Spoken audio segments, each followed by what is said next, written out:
Hello, how are you doing? Welcome to the podcast. Happy to have you here, Sage. And just wanted to learn more about your practice. How are you changing lives specifically, or especially women? But obviously, we'll let you speak to it. All over to you, and then we'll keep the discussion lively with some specific things that will come and arise from the experience you've had, your personal background, and over to you. Wonderful. Well, thank you for having me. It's such a pleasure. Well, I am trying to do my best to ensure that I empower women, especially women in leadership, and more specifically, women in leadership positions or roles who have been disempowered in toxic relationships, either personal or professional. I just feel like in those kinds of circumstances, women can really lose their mojo, their confidence. And when women are in leadership roles and they lose their confidence or they lose their mojo, it's not just them that get hurt by it, it's their teams and all of their families, communities, all the people around them. And so by re-empowering them, really helping them put their soul back in the driver's seat, I feel like it's a win-win-win for everyone. Thank you. Thanks for sharing that. And obviously, I know from lots of not personal experience, but people that are close to me, I've heard those type of relationships really get into their morale, on their security, on the sense of how to feel they are maybe autonomous or independent, or they have the power, right? You just start going into that rabbit hole, and it's not good at the end. Is there a way women can really get some specific checks to see, okay, maybe I'm under this type of relationship. I might need some support. Yeah, there's a lot packed into that question. Yeah. So, number one, I'll use the word narcissist, but in that group of people, kind of soulless people who really are using others in order to forward their own, initiatives, let's put it that way. They might be narcissists, they might be people who are low functioning with borderline personality disorder, or they might even be sociopaths. There's just no, in clinical language, sometimes we just call them perpetrators, but in professional language, we try not to use that word. So it becomes kind of a catch-all for people who are feeding off of other people's energy. So by nature, they don't have a soul, they don't have fuel, they don't have their own sense of power. So they really have to feed off of it, other people. And I could be totally judgment-free and say, like, it's not personal. It sure feels personal when you're being, the target or the victim of that. But so they really, don't like being dependent on other people, and B, are just fully dependent on other people to, get their stuff done. As I said, initiatives move forward. One of the things I think that can be very empowering for anyone in a narcissistic relationship is to have a sense for what does that look like? What is narcissism? And if you get into a toxic relationship, what might you notice?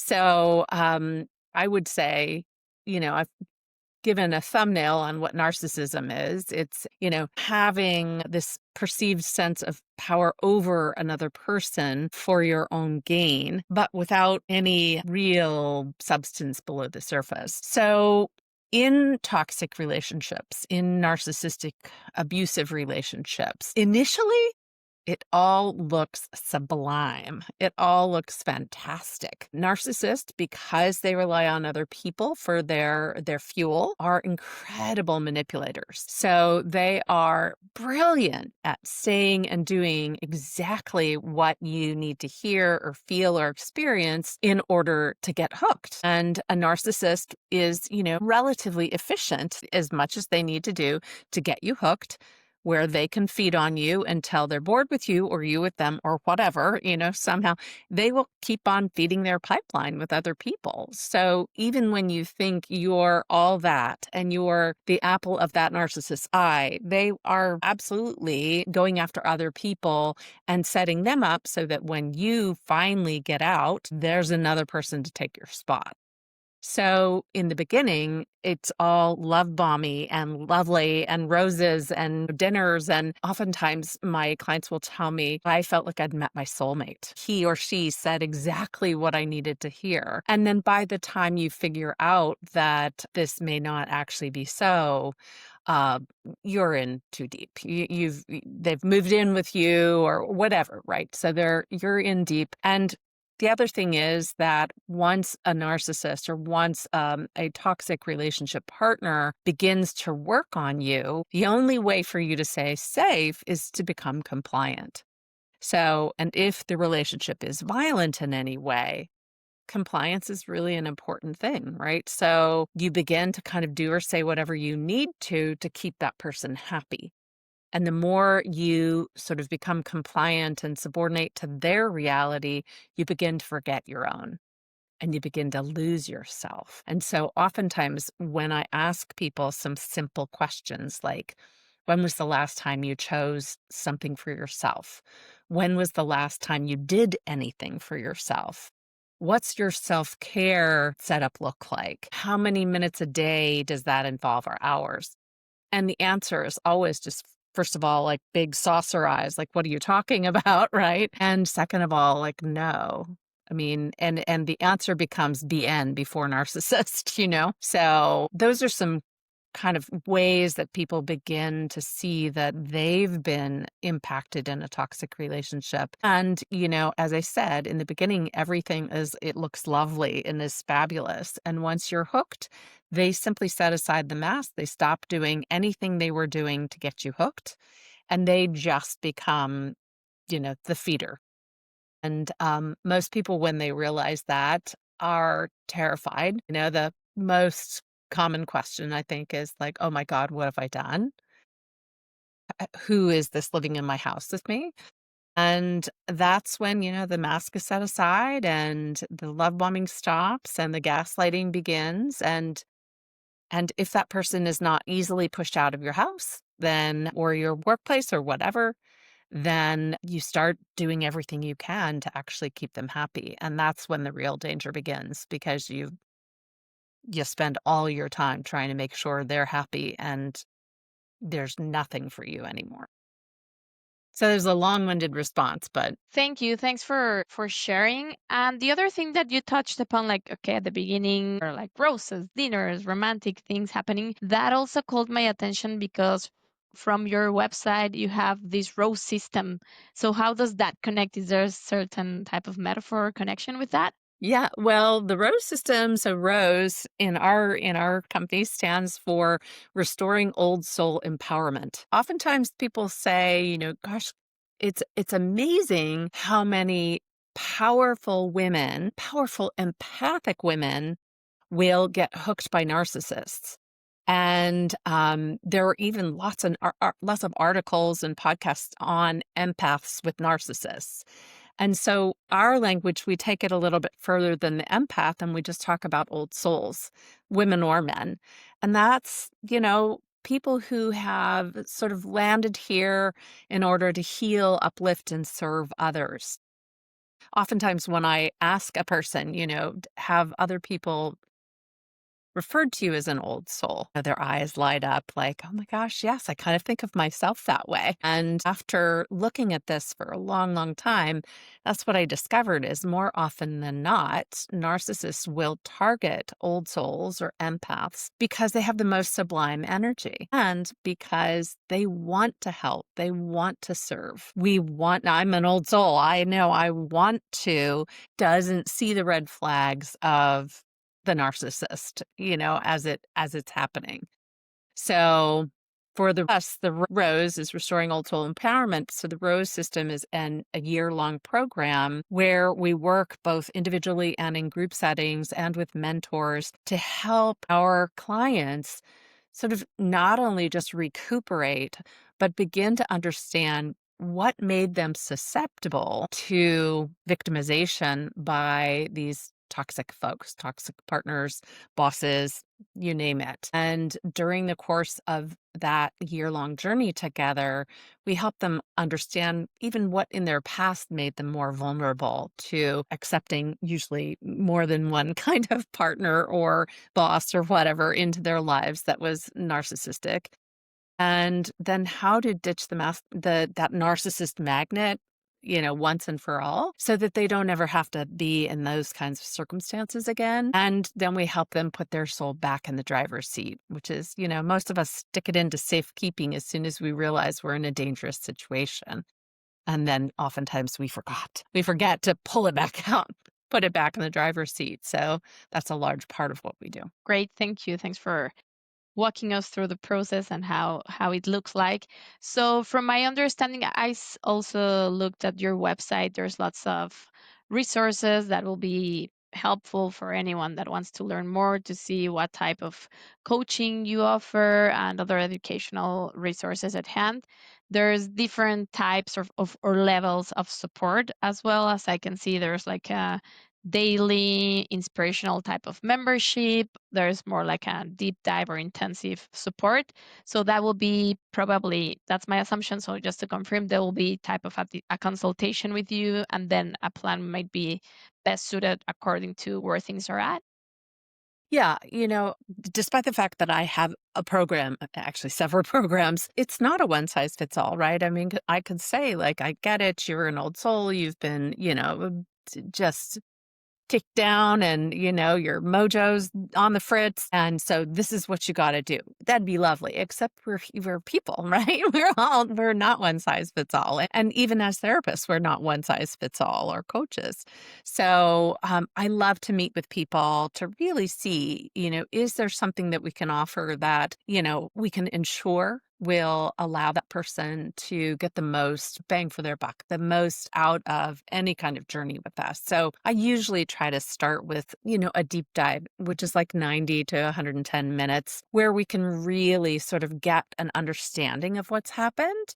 And if somebody at the end of that is really liking what they're getting and can see the value, then we talk kind of about the next step. For a lot of people, they will then do a 90-day program, the Ditch the Narcissist program. And that is honestly working with me or one of the other staff members to really determine what has actually happened, because I can't tell you how many leaders decide, oh, it's fine. These things happen all the time. Okay, well, they may happen all the time, but A, it's not fine, and B, what actually took place? And so once we have an understanding of what took place, then we kind of want to look and see, well, what were the impacts?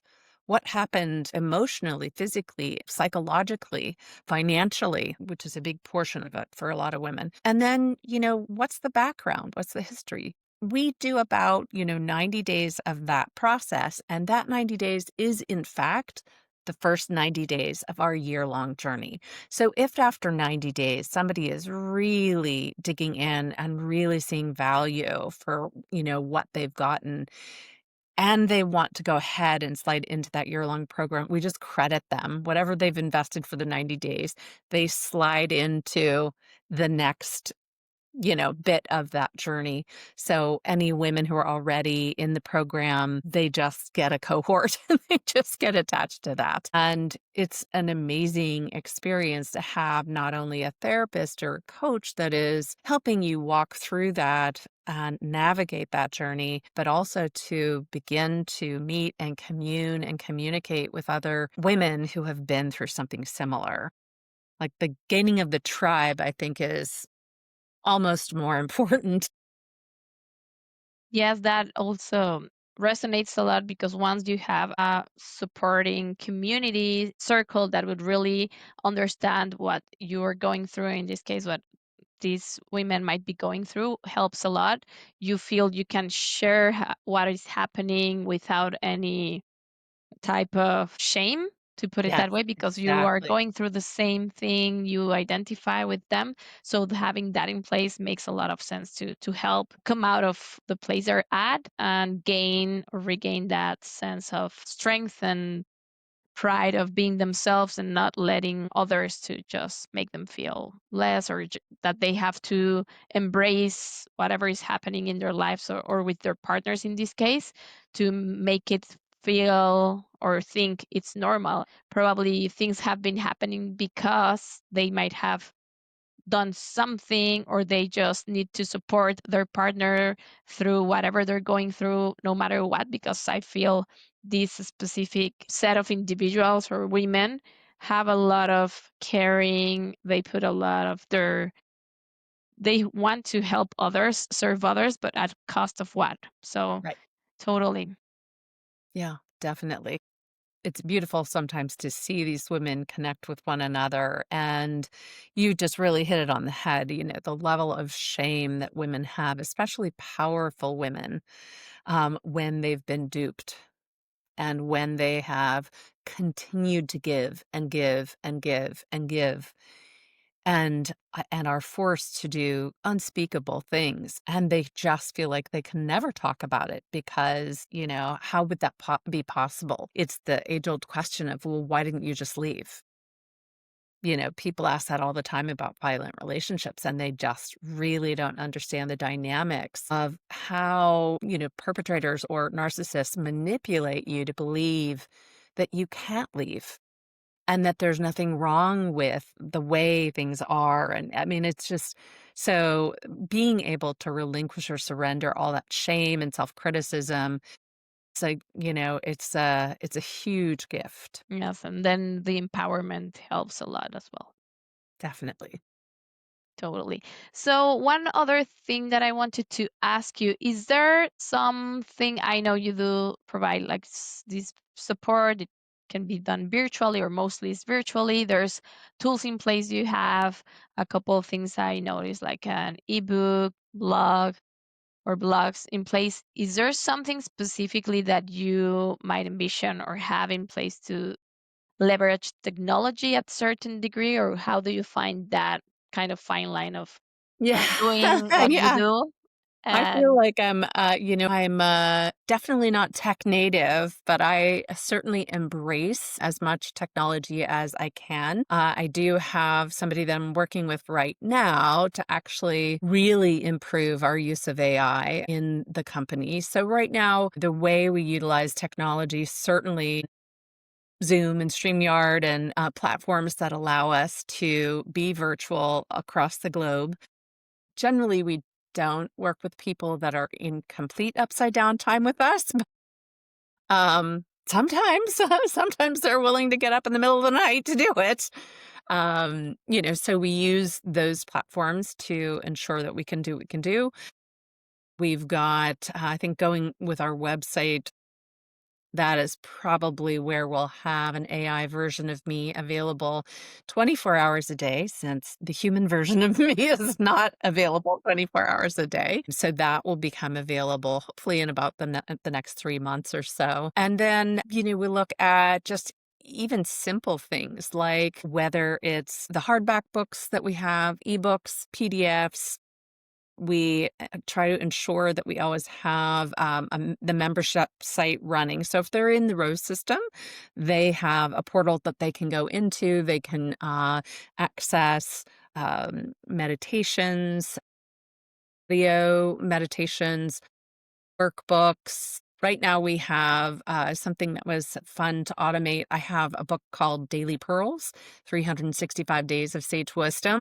And some people really love to have the book in their hand, but it's more than 365 pages long, so it's kind of heavy. So one of my team actually was able to automate it into emails. So if people want to do the Daily Pearls inspirational membership for just more than $1 a day, they're actually receiving whatever is for that day, whatever page or pages is for that day. They get it by their email, so they don't have to worry about lugging a book around. It just comes right to their email, and they're able to get, stories from my life, musings, meditations, even just questions or prompts for their own daily meditations. So that's been a fun way to, again, trying to embrace as much technology as we can while remaining, very soul centered and showing up as humans as well. And we love to do our retreats in person, but we've also started adding some of the virtual in because sometimes people can't, travel to us. So even with retreats, we try to set it up so that they can be there even if they can't physically be there. So trying to do what we can, and I look forward to seeing what this virtual version of me is like. Well, that's amazing to hear you go above those boundaries, trying to expand your reach, because obviously the broader you can get, not just thinking about your geography and the radius you can reach, that will be the many lives that you can also help touch upon and gain or regain confidence, their lives. So that's amazing. That's huge. So I really think you're doing a great job putting some effort, doing the work, providing the tools, right? Because as you say, you have these daily, I forgot the term, but the pearls. The Daily So they're Pearls. inspirational. Yeah, the pearls seems inspirational. And it's great because in my perspective or what I do, I like to go through this meditation. So every day I got a quote or something that will like really will inspire me or will help me in some days feel like okay, I'm not alone, I have this, or it really comes just right in a timely manner that was feeling down and I read something that it's okay, I just have to rewire myself, I just have to focus on these things or my mindset overall. So those tools that you have already in place will do miracles, and as you say, having your chat or your 24/7 Yeah. part, even though it's not you, it's a way for you to show you're there. And whenever you're available, then they'll have the right support in place. But there's something, some type of tool or support that will be available anytime. So Yeah. I mean, that's I've got great. multiple books on the market and, almost 300 videos on YouTube. So there's enough content from me that can be pointed to so that if somebody is in the middle of the night just needing that support, it's actually already there. I think the AI version will simply be able to grab it and hand it over. Yes. Well, I feel confident that it'll be consistent with the kind of support that I would give in person. And you're right, what it is really just, a stall until they can physically get to me. So hopefully it'll work. Amazing. Yes, I'm sure it will. So before we wrap it up, we're sharing below links to the things we've discussed, to your social handles and whatnot. But one of the things that I feel would be key coming from you, having any final, like any practical tips to set boundaries, to recognize a specific pattern, any final thoughts on what you would like to like close it off and give something that might like be really valuable for someone. One thing that you mentioned is what things are you doing for yourself? Like maybe when is the last time you have taken, I don't know, an hour of the day just to focus on yourself? That's something that really resonated with myself. I do take time every day for me to work out because I find that's my time, the way I can feel my energy, the way I can also be prepared for the day, for whatever is coming, work wise, personally. So I do find that question or that comment you raised was really on point. Yeah, I would say there are probably two or three things that they're always at the top of the list for tips and hacks for people who may find themselves in these toxic relationships, again, personal or professional, whether it's a lover or boss, it probably doesn't matter. So I would say the first thing is it's important not to ever surrender yourself.